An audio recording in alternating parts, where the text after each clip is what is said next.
14 अप्रैल से लेकर आज तक कंटिन्यू हमारे पूरे महाराष्ट्र में दौरा चालू है। लगातार दिन में 2-2, 3-3 प्रोग्राम कर रहे हैं। जैसे कि हमारे सिंगर अभी थोड़ी देर पहले लेट हो गए आने में, इनका कहीं दूसरी जगह प्रोग्राम था। एक एक दिन में हम 3 से 4 प्रोग्राम कर रहे हैं। आखिर गला है, गला बैठ जाता है तो क्या होगा, लेकिन जब गला बैठ जाता है तो हमें प्रोग्राम में कितनी तकलीफ होती है।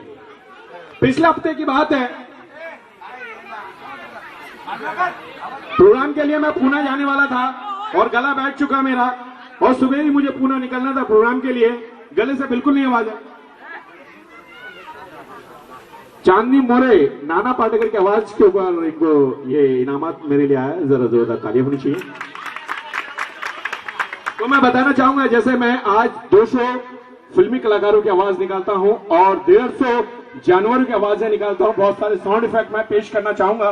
लेकिन उससे पहले एक छोटी सी बात बता देना चाहता हूं कि 14 अप्रैल से लेके आज तक हमारे दिन में 3 से 4 कंटिन्यू पूरे महाराष्ट्र भर का दौरा चालू है। और पिछले हफ्ते की बात है कि मेरा गला बैठ चुका था और सुबह ही मुझे प्रोग्राम के लिए पूरा निकलना था। गले से आवाज नहीं आ रही, मैं बड़ा परेशान हैरान। रात के 2 बजे मैंने बीबी से कहा, भाई आवाज नहीं आ रही और मुझे प्रोग्राम के लिए जाना। मेरी बीबी ने मुझे समझाया कि बाजू में फैमिली डॉक्टर है, जाइए दवा ले लीजिए और सुबह तक आराम हो जाएगा। मैं रात के 2 बजे अपने फैमिली डॉक्टर के यहां पर गया और दरवाजा खटखटा उसका। डॉक्टर साहब की बीबी ने दरवाजा खोला, मेरे गले से बिल्कुल आवाज नहीं आ रही। मैंने डॉक्टर साहब की बीवी से कहा, डॉक्टर साहब घर में है क्या?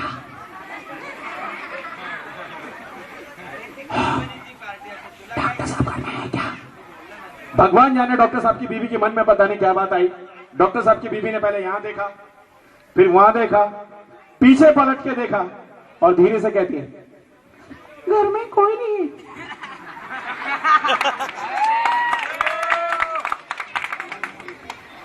वैसे मैं बहुत सारी आवाजें पेश करता हूं, लेकिन टाइम के साथ मुझे चलना है और हमारे ऑर्गेनाइजर साहब का मैं तहे दिल से आभारी हूं। तो यहां पर सबसे पहले मैं साउंड इफेक्ट पेश करना चाहूंगा। वैसे हमारी माता बहनें काफी बैठी हुई खड़ी हुई हैं। हमारी माता बहनों के बारे में मैं ज्यादा कुछ नहीं कहूंगा, क्योंकि प्रोग्राम के बाद मुझे घर लौट के जाना है। हर पत्नी 7 से 11 अपने पति को जरूर छोड़ सकती है, सीरियल नहीं छोड़ सकती। सास भी कभी बहू थी, उतरन फिसलन, क्या होगा निम्बो का, अगले जन्म वही पिटाई दीजिए, बेटा मत देना, हथौड़ी से मारेगा। जितने भी सीरियल हैं सब लेडीज के लिए। उसमें जो एड है जहां पर लेडीज की जरूरत नहीं है, अब देखिए सेविंग क्रीम की एड है। अब सोचने की बात है, वो एड किसको करना चाहिए? जेंट्स को, क्योंकि जेंट्स को जरूरत होती है, लेकिन वहां भी लेडीज।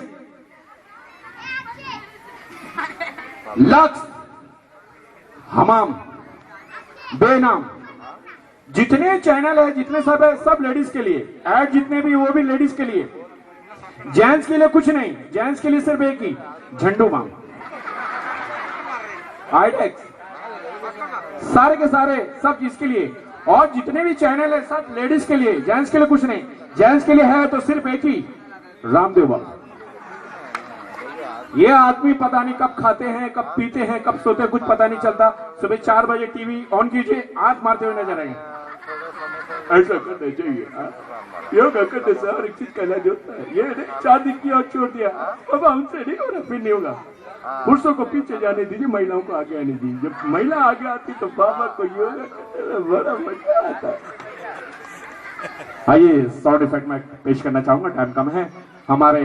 जैसे कि मैंने पहले बताया, हमारे साउंड ऑपरेटर, आज हमारा बहुत ही बड़ा सौभाग्य है जो आज इतने बड़े साउंड ऑपरेटर साहब मुझे ऑपरेटिंग कर रहे हैं, जो बड़े बड़े फाल्गुनी पाठक, सोनू निगम, उदित नारायण, ऐसे बड़े बड़े कलाकारों को अपनी उंगली पे नचाते हैं। मेरा सौभाग्य है कि मेरे लिए आज ऑपरेटिंग कर रहे हैं पेश स्टीम इंजन, यानी कि ट्रेन की आवाज। आप थाना रेलवे स्टेशन पर खड़े हैं, 5 बजे अपनी गाड़ी का इंतजार कर रहे हैं। राजधानी एक्सप्रेस आपके सामने होती चली जाती है, रुकती नहीं है। यही ट्रेन आगे जाके सिग्नल पर रुकती है, धीरे धीरे ब्रिज क्रॉस करती है, पहाड़ी के ऊपर से चलती है। पेश स्टीम इंजन, यानी कि ट्रेन की आवाज।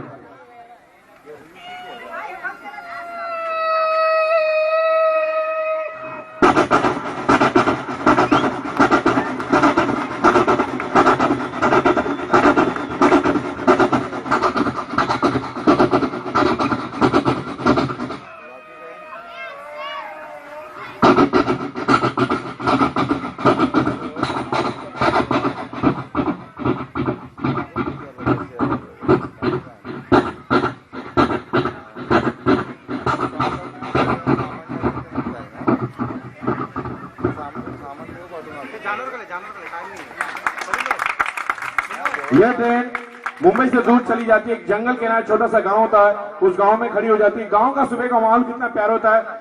जब हम गांव पहुंच जाते हैं तो सुबह का माहौल कितना प्यारा होता है, सुना रहता है। सुबह 4 बजे मुर्गी की मांग और धीरे धीरे सुबह की शुरुआत।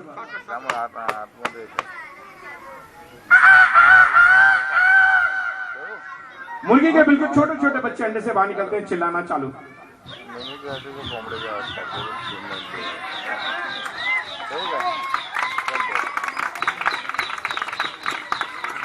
सोते हुए लोगों को मुर्गी जगाने के लिए निकलती है और कहती है उठो पकाओ खाओ। सोते हुए लोगों को किस तरह से जगाती, कहती है उठो पकाओ खाओ।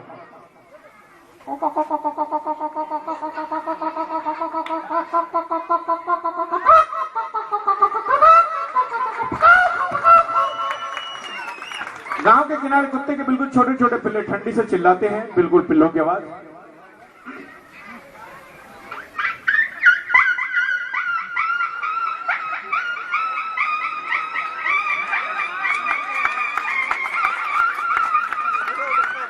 एक पेड़ के नीचे बनी हुई बहन चिल्लाती है।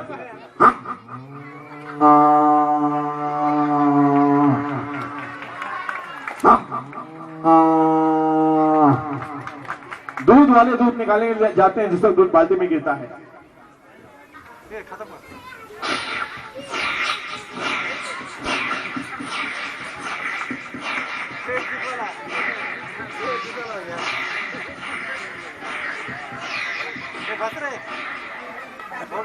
ऊपर से एक हेलीकॉप्टर जाता है।